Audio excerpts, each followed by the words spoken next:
Guys, कसे आहात सर्वजण? आय होप तुम्ही सगळेजण खूप छान असाल.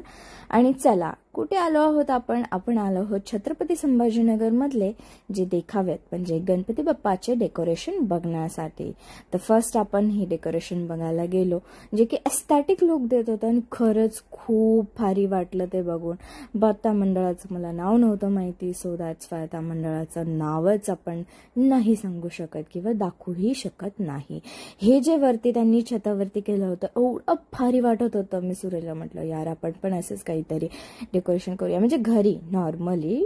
ते खूप भारी वाटत होतं, लुक देत होतं आणि गणपती बाप्पाही खूप छान वाटत होते.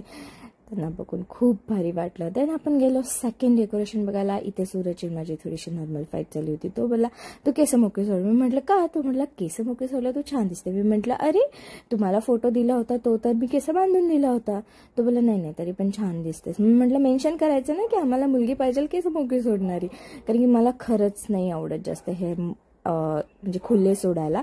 देन आलो आम्ही सेकंड लोकेशनवरती. तर इथे त्यांनी मावळांचं सगळं काही म्हणजे डेकोरेशन केलं होतं. खूप भारी वाटत होतं त्यांना बघून आणि बाप्पाही बघू शकता. देन आम्ही दर्शन घेतलं. दर्शन घ्यायला मी तर सुरुवात केली, पण सुरतचं चालू होतं हे त्याची नीट करणं, जे की तुम्ही व्लॉग्स बघत असाल कंटिन्यू तर तुम्हाला माहीत असेलच, मी ह्याच्याबद्दल बोललेली आहे. देन हे होतं शिवस्वराज्य प्रतिष्ठान. तिथे एवढा भारी स्लोगन लिहिलं होतं, कोणाला दाखवण्यासाठी नाही तर प्रतिष्ठा जपण्यासाठी आम्ही हे केलेलं आहे. देन आम्ही आलो होतो थर्ड गणपती बाप्पा बघण्यासाठी. ते लिहिलं होतं छत्रपती संभाजीनगरचा सम्राट, तर संगम प्रतिष्ठान असं हे ग्रुपचं नाव होतं. त्यांनी खूप मस्त गणपती बाप्पांची मूर्ती होती, ज्यांनी बघू शकता तुम्ही कान केवढे भारी होते, डोळेही त्यांचे रूप खूपच छान होतं. ते बघून मन प्रसन्न झालं.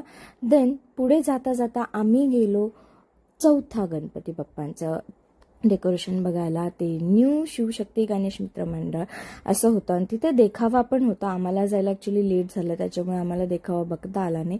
खूप छान वाटत होता हा देखावा म्हणजे बघण्यासाठी. आणि खरंच तुम्ही गेला असताना मला असं वाटतं तिथे बघायला. तर असा हा देखावा होता. आणि मला एक कमेंट आली तर मी ती नक्की सांगेल नंतर. ते घरी आल्यानंतर चेंज करून होते गेम्स. आणि ना जे ग्लास उलटे करायचे होते का ते खूप इझी होतं, सरळ करायचे खूप डिफिकल्ट जात होतं. हे गेम्स तुम्ही खेळले असेल तर नक्कीच तुम्हाला माहीत असेल, ज्याच्यामध्ये मी हारलेली आहे आणि फर्स्ट राऊंडमध्येच. तर त्याच्यानंतर होतं हे कप बलूननी पिक करणं, ज्याच्यामध्ये माझा फर्स्ट आला आणि फर्स्ट टाईम माझा फर्स्ट आला. त्यानंतर एवढी खुश झाली की मी गेले लेझिम खेळायला आणि मी एवढी थकली.